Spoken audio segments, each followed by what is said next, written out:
ছেড়ে যাওয়া আর ছেড়ে দেওয়ার মাঝে সূক্ষ্ম একটা পার্থক্য আছে।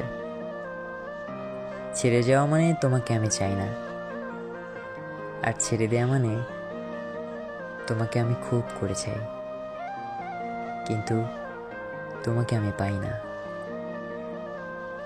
হাত বাড়ালেই যাকে তুমি পাও সে হয়তো তোমার ভালো লাগা, আর খুব করে চেয়েও তুমি যাকে পাও না, তবুও তুমি যাকে চাও কিংবা মনে রাখো, হয়তো সেটাই ভালোবাসা।